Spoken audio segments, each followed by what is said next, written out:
Focus. Ideate. Innovate. Enable.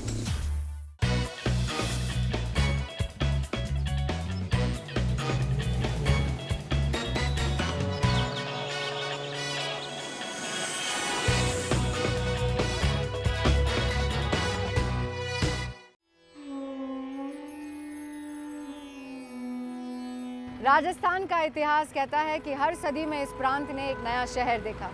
Club Mahindra present CNBC आवाज़ India travel log के इस सफ़र में अब तक हमने देखा 11वीं सदी में बसे जैसलमेर को, 14th सेंचुरी में बसे कुंभलगढ़ को, 15th सेंचुरी में बसे उदयपुर और 17th सेंचुरी में बसे जयपुर को। जयपुर को अपना नाम राजस्थान के हर शहर की तरह अपने महानायक राजा जयसिंह के नाम से मिला। क्लब महिंद्रा प्रेजेंट CNBC आवाज़ इंडिया ट्रैवल लॉग के इस एपिसोड में हम जाएंगे राजस्थान की राजधानी और सारी गतिविधियों के केंद्र जयपुर। रंग रंगीले राजस्थान की राजधानी जयपुर में आपका स्वागत है। जयपुर ऐतिहासिक पृष्ठभूमि वाले इस राज्य का प्रमुख शहर है। जयपुर का अपना इंटरनेशनल एयरपोर्ट शहर से मात्र 13 किलोमीटर दूर है और देश के सभी मुख्य शहरों से अच्छी तरह से जुड़ा हुआ है। जयपुर के समृद्ध इतिहास की झलक शहर के हर हिस्से में दिखाई देती है। राजस्थान के कुशवाहा राजपूत राजाओं ने जयपुर की नींव रखी और बहुत ही बेहतर योजना के साथ इसे बसाया। टाउन प्लानिंग के तहत बसाया गया ये भारत का पहला शहर है। शहर में प्रवेश करने के लिए 7 द्वार बनाए गए थे। देश की स्मार्ट सिटी बनने जा रही इस सिटी में बाहर से आने वाले आज भी उन्हीं द्वारों के जरिए शहर की सीमा में प्रवेश करते हैं। जयपुर के पहले आमेर कुशवाहा राजपूत राजाओं की राजधानी थी। आमेर 15th सेंचुरी से लेकर 17th सेंचुरी की शुरुआत के कुछ दशकों तक कुशवाहा साम्राज्य के हर उतार चढ़ाव का साक्षी रहा। लेकिन आबादी बढ़ने के साथ साथ जब पानी की कमी होने लगी तब राजधानी कहीं और ले जाने का फैसला लिया गया और इस तरह जयपुर का जन्म हुआ। आमेर जयपुर से केवल 14 किलोमीटर दूर है। भले ही राजधानी आमेर से जयपुर शिफ्ट हो गई हो, लेकिन पर्यटक जयपुर से आमेर देखने जरूर जाते हैं। लाल पत्थरों से बना ये किला कुशवाहा राजवंश के गौरवशाली इतिहास का जीता जागता प्रमाण है। राजा मान सिंह ने इसे 1592 में बनवाया था। आमेर का किला राजस्थान के प्रमुख किलों में से एक रहा है। अरावली की पहाड़ियों के बीच बना ये किला ऊंचाई पर बनाया गया था। इस किले में प्रवेश करने के लिए सीढ़ियों के बजाय ढलान बनाए गए थे ताकि राजा के हाथी, घोड़े, पालकी और तोपे इत्यादि भी बड़ी आसानी से लाए और ले जा सके। किले में प्रवेश करने के लिए अलग अलग द्वार है, लेकिन पूरब दिशा में बनाया सूरज द्वार मुख्य है। पूरा किला लाल पत्थरों से बनाया गया है, जिसकी शान आज भी बरकरार है। 500 साल बीतने के बावजूद कहीं से भी उनके टूटने या दरार के चिन्ह नहीं दिखाई देते। किले के निर्माण के परंपरागत हिंदू के अलावा मुगल शैली का प्रभाव भी साफ नजर आता है। बहुत लंबे चौड़े परकोटे में समाये इस किले की दीवारों के बेल बूटे और नक्काशीदार झरोखे बहुत आकर्षक हैं।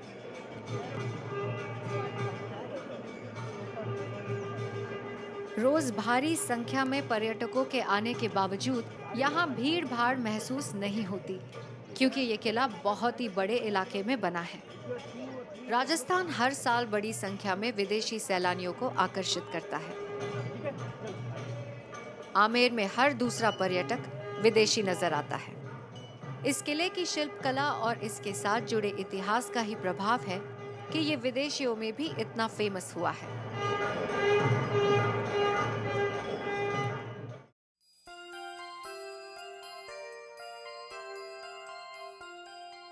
शीश महल इस किले के सबसे महत्वपूर्ण और सुंदर हिस्से में से एक है। इसकी दीवारों पर शीश जड़े हुए हैं। शीश महल की कारीगरी का जलवा ये है कि केवल एक छोटा दिया पूरे महल को रोशन करके जादुई प्रभाव पैदा कर देता है। दिन में सूरज की रोशनी इसमें कई गुना बढ़ जाती है। किसी एक चेहरे का प्रतिबिंब इसमें लगे हजारों शीशों में उभर आता है। किले में शीश महल के अलावा सुख निवास, दीवाने आम और दीवाने खास हिस्से भी अहम है। जैसा कि नाम से पता चलता है कि सुख निवास सुख यानी मनोरंजन के लिए बनाया गया था, ताकि राजकाज खत्म करने के बाद राजा यहाँ बेहतर समय बिता सके। बड़ी संख्या में आम जनता को संबोधित करने के लिए दीवाने आम बनाया गया था। यहाँ राजा और उनके मंत्री प्रजा की शिकायतें और सुझाव सुना करते थे। दीवाने खास राजा के मंत्रियों और राजकीय मेहमानों से बातचीत के लिए बनाया गया था। किले के बाहर बनी झील इसकी खूबसूरती में इजाफा करती है। झील के आसपास बनी छतरियां पर्यटकों में विशेष लोकप्रिय है। इन छतरियों में बैठकर झील की सुंदरता को निहारा जाता है। पर्यटकों के लिए हाथी की सवारी इस किले का एक और आकर्षण है। सजे धजे हाथियों पर पर्यटकों को किले के अलग अलग हिस्सों में घुमाया जाता है। किसी जमाने में किले के ये खुले हिस्से आम जनता या सैनिकों की कतारों से सजे रहते होंगे, लेकिन आज इनमें कबूतरों की पूरी फौज रहती है। कबूतरों को दाना खिलाना यहाँ टूरिस्ट की फेवरेट एक्टिविटी है।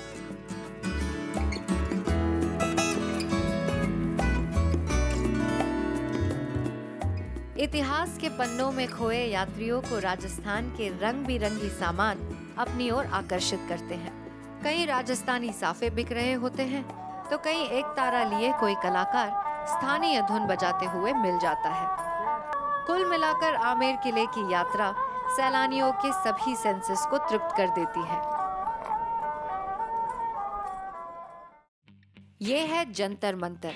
दुनिया भर में मशहूर इस वेधशाला का निर्माण जयपुर के संस्थापक आमेर के राजा सवाई जय सिंह ने 1728 में अपनी निजी देखरेख में शुरू करवाया था। महाराजा सवाई जय सिंह द्वितीय ने हिंदू खगोल शास्त्र के आधार पर देश भर में 5 वेधशालाओं का निर्माण करवाया था। देश की सभी 5 वेधशालाओं में से जयपुर की वेधशाला सबसे बड़ी है। जंतर मंतर में कुल 14 टाइप्स के यंत्र मौजूद हैं। इनमें समय देखने का यंत्र शामिल है, जिसे दुनिया की सबसे बड़ी घड़ी धूप घड़ी यानी सन डायल होने का गौरव प्राप्त है।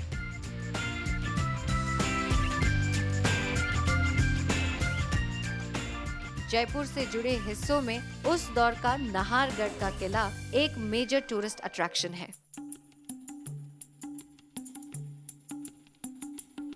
अरावली की पहाड़ियों पर बना ये किला राजा जय सिंह द्वितीय ने आमेर के किले को अतिरिक्त सुरक्षा देने के लिए बनवाया था। इसका निर्माण 1734 में हुआ। शुरुआत में इसे सुदर्शनगढ़ कहा जाता था, लेकिन इस क्षेत्र के टाइगरों के पाए जाने की वजह से इसका नाम नाहरगढ़ पड़ गया। ये किला राजा के मनोरंजन के लिए बनवाया गया था। नाहरगढ़ किले की दीवार जयगढ़ किले तक जाती है। इस ऊंचाई से जयपुर शहर को देखा जा सकता है। यहाँ से अरावली की सुंदरता साफ नजर आती है।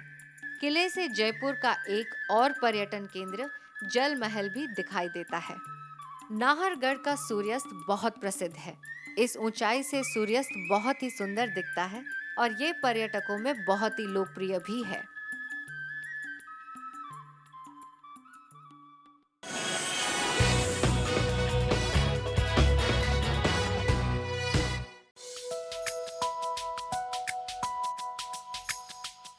अरावली की पहाड़ी पर स्थित जयगढ़ का किला आमेर को सुरक्षा देने के लिए बनाया गया था। इसका निर्माण और शैली दोनों आमेर के किले से मिलती जुलती है। ये किला सैन्य आवश्यकताओं के लिए बनाया गया था। सैनिक छावनी की तरह इसका उपयोग होता था।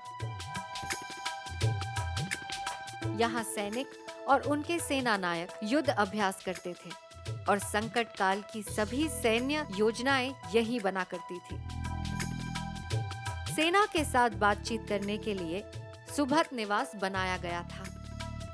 मुगलों के जमाने में इस किले का उपयोग तोपखाने के रूप में किया जाता था। इस किले में उस दौर की तोप जय वाण रखी हुई है। पहिए पर रखी ये दुनिया की सबसे बड़ी तोप है। जयगढ़ और नाहरगढ़ किले पर कोटे की दीवार के द्वार आपस में जुड़े हैं। इस किले की दीवार लगभग 3 किलोमीटर लंबी है और घोड़े पर सवार होकर कोई भी योद्धा एक से दूसरे किले तक चंद मिनटों में पहुंच सकता था। किले की चार दीवारी भी उतनी चौड़ी बनाई गई थी कि उसके ऊपर सैनिकों की टुकड़ियां तैनात की जा सके। पहाड़ी की इस ऊंचाई से जयपुर सिटी के नज़ारे बड़े शौक से देखे जा सकते हैं। जयपुर को पिंक सिटी या गुलाबी शहर भी कहा जाता है। जयपुर के कई ऐतिहासिक निर्माण धौलपुर के गुलाबी पत्थरों के द्वारा हुए हैं, लेकिन जब इंग्लैंड के प्रिंस यहाँ आए तब राजा ने पूरे शहर को उनके स्वागत के लिए गुलाबी रंग से सजा दिया था। मेरे पीछे खड़ी इस खूबसूरत इमारत का नाम है एल्बर्ट हॉल।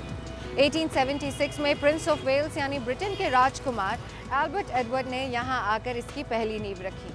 बहुत सोच विचार करने के बाद अपने अंग्रेज मित्रों की सलाह लेकर यहाँ इंडस्ट्रियल आर्ट्स म्यूजियम बनवाने का फैसला लिया गया। एल्बर्ट हॉल किसी पैलेस की तरह खूबसूरत और भव्य है। भले ही इसका निर्माण 18वीं सेंचुरी के अंत में हुआ, लेकिन जयपुर की कुछ शताब्दी पुरानी इमारतों से सुंदरता और शिल्प कला के मामले में किसी भी रूप से कम नहीं। जयपुर के महाराजा सवाई माधो सिंह द्वारा स्थानीय कामगारों को मान देने के लिए बनवाए इस हॉल में राजस्थान की कला व कारीगरी के नमूने रखे गए हैं।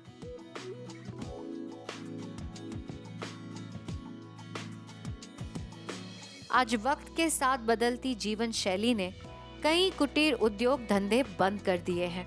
जैसे जैसे वक्त गुजरता जाएगा और हमारा समाज नए बदलाव देखेगा, ऐसे में एल्बर्ट हॉल की प्रासंगिकता और महत्व और भी बढ़ता जाएगा, क्योंकि ये राजस्थान की मिट्टी में उपजे आर्ट का संग्रहालय बना रहेगा और लोगों को उनसे परिचित करवाता रहेगा।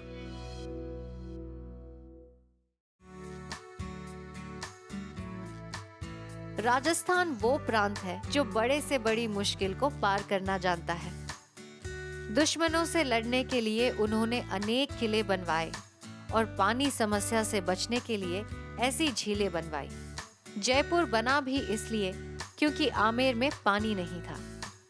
यहाँ के राजा न सिर्फ उस समस्या से बाहर निकले, बल्कि उन्होंने इस समस्या पर कितनी खूबसूरती से काबू पाया, उसका प्रमाण है सागर झील पर ये बना जल महल। इसे कहते हैं कि रेगिस्तान में फूल खिलना। किसी जमाने में पानी की आपूर्ति के लिए बनी इस झील पर बना जल महल आज रोमांस का प्रतीक है।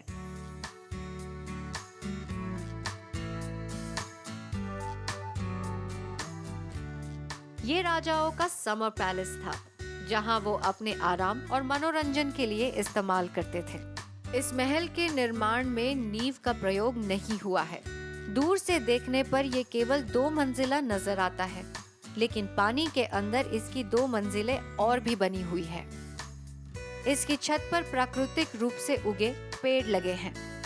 जल महल पहुंचने वाली सड़क पर पर्यटकों के मनोरंजन के लिए एलिफेंट और कैमल राइड होती है और पर्यटकों को आकर्षित करने के लिए सड़क पर सजी लोकल सामानों की दुकानों से यहाँ चहल पहल बनी रहती है। जयपुर जैसी भव्यता और एक साथ ढेर सारी आलीशान इमारतें किसी और शहर में नहीं। जयपुर के किलों और महलों की सुंदरता पर मर मिटने वाले शौकीनों ने इस शहर को निहारने का एक और तरीका ढूंढ निकाला है, हॉट एयर बलून। जयपुर में बलून सफारी एक इंटरनेशनल ऑर्गेनाइजेशन चला रही है, जिन्हें इस काम का बरसों से अनुभव है।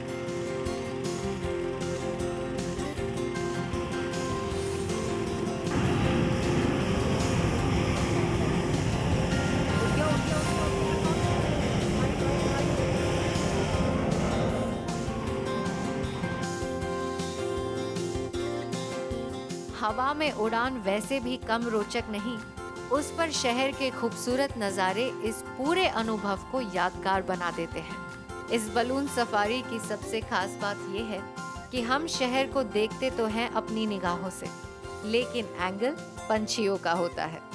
हवा के झोंकों से तय होती दिशा और रफ्तार से आगे बढ़ना अपने आप में नायाब अनुभव है।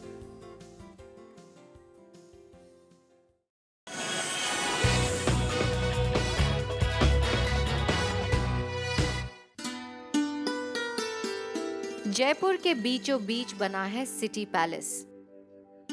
जयपुर सिटी पहुंचने वाले 7 दरवाजों में से एक द्वार सिटी पैलेस जाता है।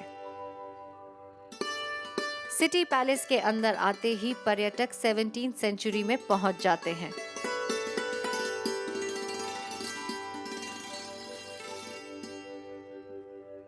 जयपुर को राजधानी बनाते वक्त सिटी पैलेस को इस तरह डिजाइन किया गया कि एक ही कैंपस में महाराजा के रहने और राजकाज संबंधी इमारतें तैयार की जाए।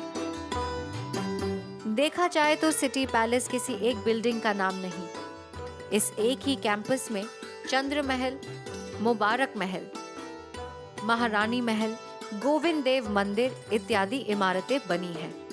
1732 में बनकर तैयार हुए इस महल के साथ जयपुर ने राजधानी के रूप में कार्यभार संभाल लिया था। पैलेस का मुबारक महल इस्लामिक, राजपूत और यूरोपियन शैली में बना है और इसका उपयोग इन दिनों राजघराने के लोग द्वारा पहने जाने वाली पोशाकों के म्यूजियम के रूप में होता है। चंद्र महल या चंद्र निवास 7 मंजिला इमारत है, जिसके हर फ्लोर को उसके उपयोग के अनुसार एक अलग नाम दिया गया है। पीतम निवास के डालन में मोर की आकृति की बहुत ही शानदार कारीगरी की गई है। सिटी पैलेस का दीवाने खास राजा का मीटिंग हॉल हुआ करता था, जिसमें वो साम्राज्य के महत्वपूर्ण व्यक्तियों से मिला करते थे। दीवाने खास के मार्ग पर शाही शस्त्र को सुंदर तरीके से डिस्प्ले किया गया है। यहीं 2 बड़े चांदी के घड़े रखे गए हैं, जो अपने आकार की वजह से Guinness book of world records में दर्ज हो चुका है।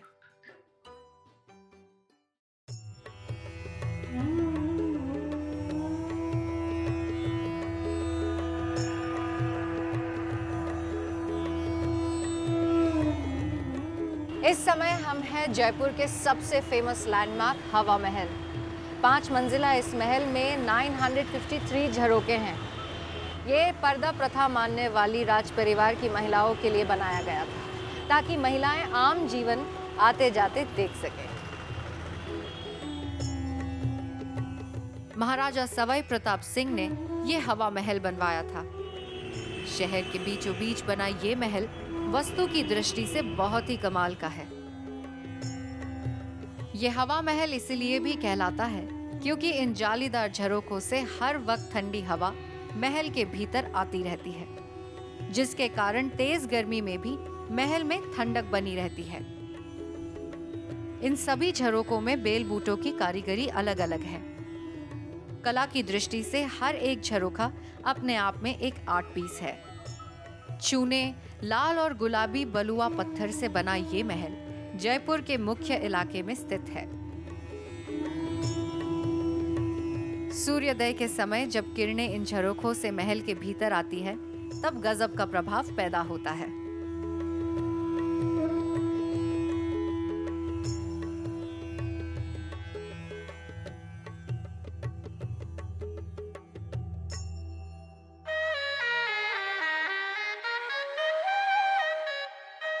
जयपुर के समृद्ध इतिहास के साथ कला संस्कृति में भी बहुत आगे है।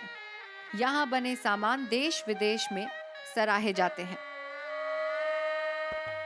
जिन्हें लोकल बाजारों में खरीदी का शौक है, वो जयपुर ट्रिप को और भी ज्यादा एंजॉय करते हैं। जयपुर के हर चहल पहल वाले भाग में लोकल दुकानें मिल जाती हैं, जहाँ से राजस्थान के सभी फेमस सामानों की शॉपिंग की जा सकती है।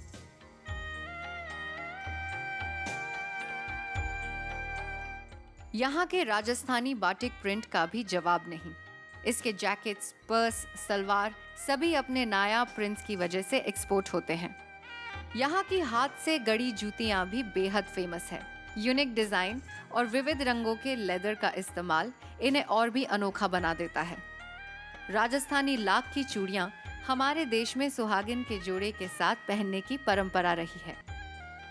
जयपुर आकर यहाँ के सुंदर महलों की तरह इन कलरफुल बाजारों की भी सैर की जानी चाहिए। हिंदुस्तान उस देश का नाम है जिसे प्रकृति ने अपने हाथों से सजाया है। भारत को इतना समृद्ध इतिहास मिला है कि यहाँ के कोने कोने में उसकी झलक देखी जा सकती है। इसी खासियत की वजह से भारत के टूरिज्म के ढेर सारे ऑप्शंस हैं।